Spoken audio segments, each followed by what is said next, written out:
funciones superiores, entonces va a estar alterado o va a haber un deterioro intelectual adquirido, crónico y progresivo del paciente. El ejemplo son el Alzheimer o la demencia vascular, por ejemplo, en un paciente hipertenso no controlado o un paciente cardiópata, donde se altera el lenguaje, la memoria, la atención, el juicio, el razonamiento, la gnosia, que es el conocimiento, dónde estoy, para qué estoy, a qué hora estamos, qué día es hoy, qué año es, etc. La praxia, la afectividad. Factores de riesgo pueden ser antecedentes genéticos, mayores de edad en demencias vasculares o Alzheimer, traumatismos, boxeadores, miren qué casualidad, ¿no? Un gran boxeador ha fallecido estos últimos días y justamente se explica también su deterioro, su cuadro demencial, depresión, hipoglicemia crónica, un paciente que usa insulina, alcoholismo, una serie de situaciones o factores de riesgo.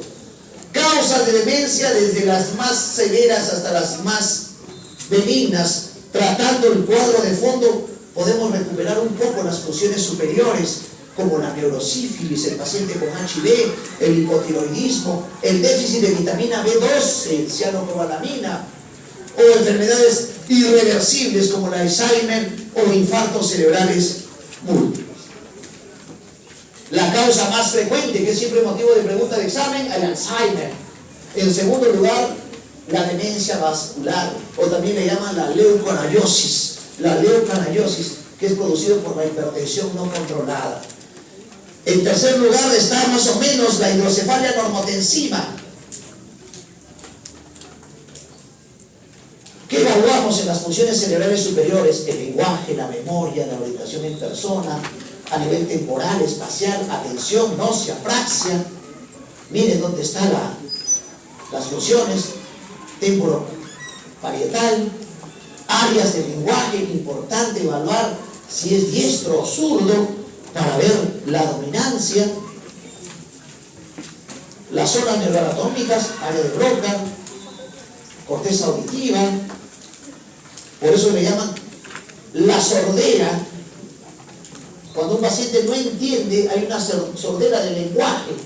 Eso se llama Wernicke. No entiende lo que le hablan, pero sí tiene fluidez en el lenguaje, pero es un lenguaje incoherente. El fascículo arcuato o arqueado, es importante entender ello, porque no solamente hay afasia de Broca y de Wernicke comprensiva y motora, sino hay una afasia transitiva, afasia global, afasia mixta, donde se altera el fascículo arqueado, donde cuando se puede alterar por una tumoración, ejemplo, un astrocitoma, o puede alterarse por un infarto, ejemplo, un paciente cardiópata, fibrilador, o una hemorragia en un paciente hipertenso. O sea, hay una serie de situaciones en las cuales hay afasias globales. Circunvoluciones también, una serie de estructuras neuroanatómicas.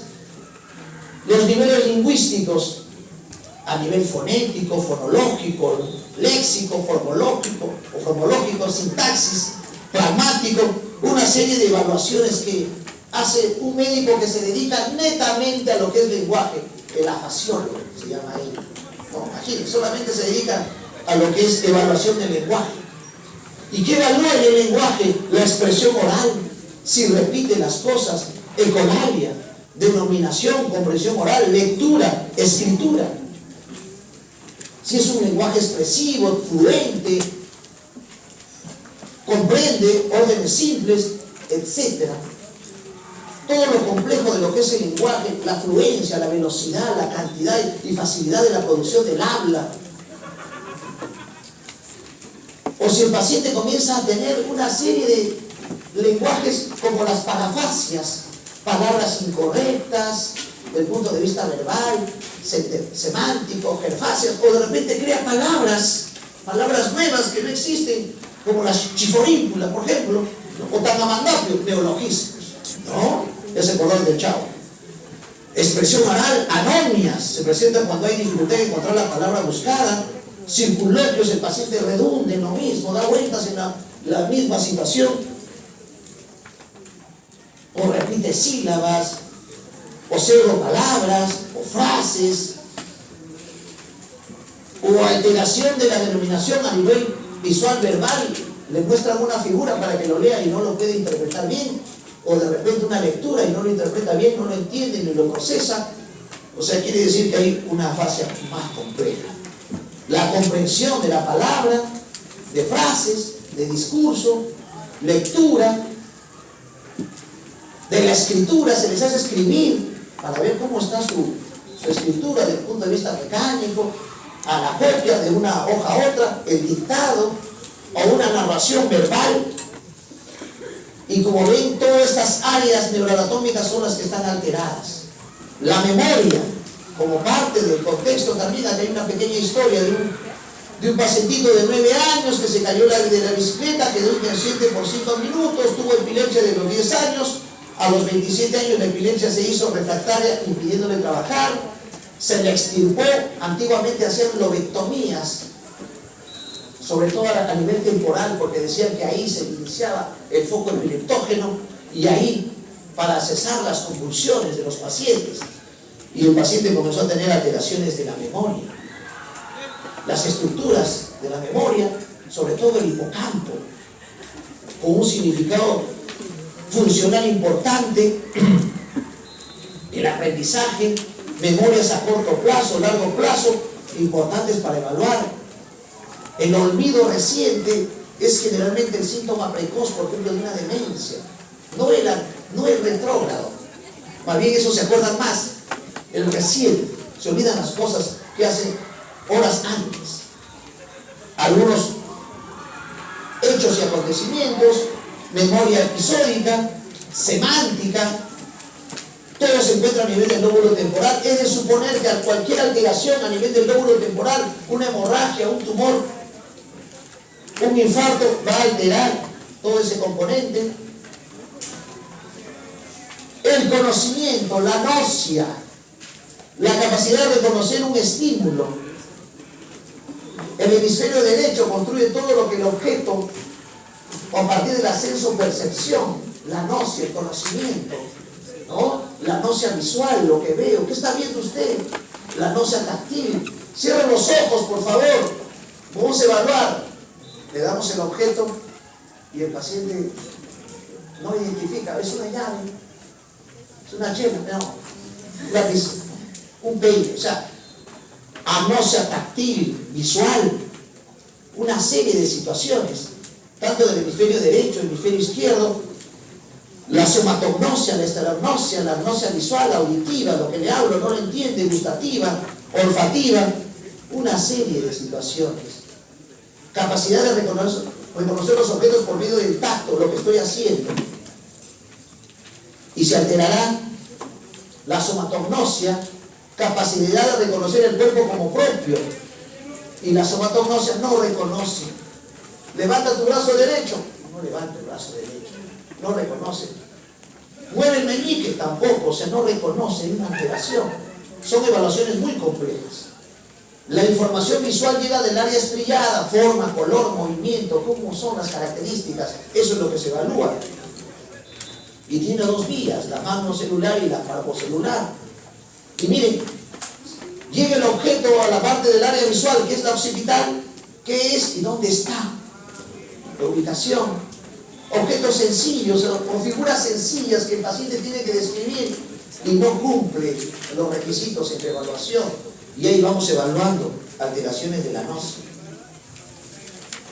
La prosopagnosia, miren, ¿qué es la prosopagnosia? No reconoce la fisonomía, mucho más de su entorno familiar frecuente. ¿No? Eso se ve, es casi una característica de la demencia vascular y Alzheimer. La prosopagnosia no reconoce la fisonomía o la facie de sus familiares. Sordera cortical, agnosia auditiva, agnosia por ruidos, sordera visual, amusia. ¿Qué es la amusia? El paciente no puede repetir una música, no puede tararear una música, no lo puede. Amusia, sonidos.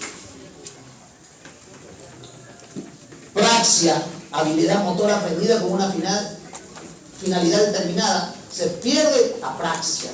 La idiomotora, gestos, saque la lengua, cruce los ojos, no lo puede hacer, no lo puede hacer. Expresivos, funcionales, ideatorias, capacidad de manipular objetos, cepillarse, peinarse, no lo puede hacer. Vestirse, praxia velocinética, realización de movimientos suaves, con destreza, automatismos, cruzar los dedos, ¿no? Hacer movimientos, hacer figuras con las manos. No puede hacer eso el paciente que tiene una apraxia. Constructiva, ahí le hacemos dibujar, hacer cubos, triángulos, números, y vemos una serie de anomalías a nivel de la evaluación. Apraxia vestirse, praxia de marcha. La atención es la habilidad para concertar la experiencia perceptiva. Es lo que estamos usando en estos momentos al escuchar la clase. Una atención selectiva, dividida, sostenida, donde trato de seleccionar entre varias posibles la información relevante, lo más importante de la clase, o una atención dividida, o algunas operaciones atencionales, ¿no? Inconscientes, atención refleja, voluntaria, selectiva, bueno, una serie de situaciones que se va haciendo más compleja. Son evaluaciones, las funciones superiores son las que demoran más al momento que uno examina. Se puede detectar una atención sensorial, una atención espacial, una atención motora. Hay una matriz y un canal de atención en la que regula la dirección y el objeto de la atención, ¿no? Semántica, léxica, la memoria, o atención focalizadas. Y miren las regiones que se pueden alterar, o las regiones donde se tipifica ello, parieto temporo-occipital, como parte del componente. Evaluación. Un test de tachado de letras, de líneas, de trazados, y el paciente omite una serie de líneas. Aquí, por ejemplo, se le dibuja un reloj con las manecillas que marquen las horas o los minutos, y lo dibuja incompleto, no hay secuencia.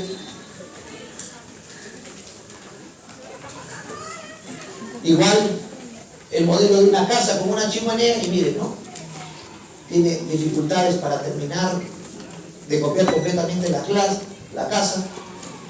Lóbulo frontal es conducta, eso está demostrado, ¿no? Alteraciones de conducta, no solamente motora, ¿no? A nivel premotor, motor, prerolándica.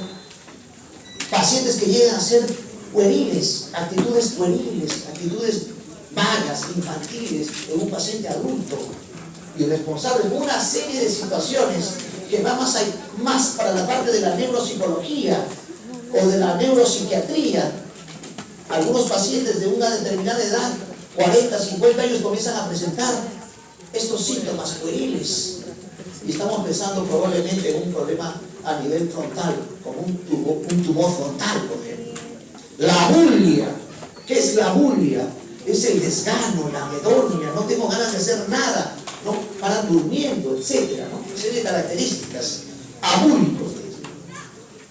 Áreas premotoras, y ahí tenemos el área de Broca, ¿no? Y ya vemos aquí un término, la negligencia. ¿Qué es la negligencia?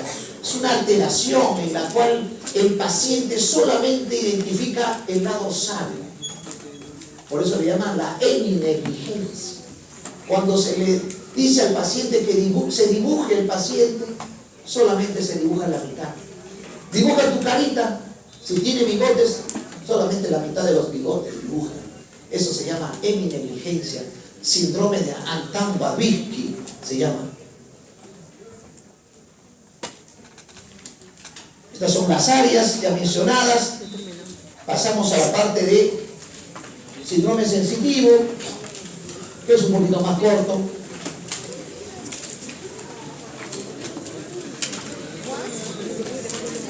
Para entender el síndrome sensitivo tenemos que entender un poquito de lo que es la sensibilidad, ¿no?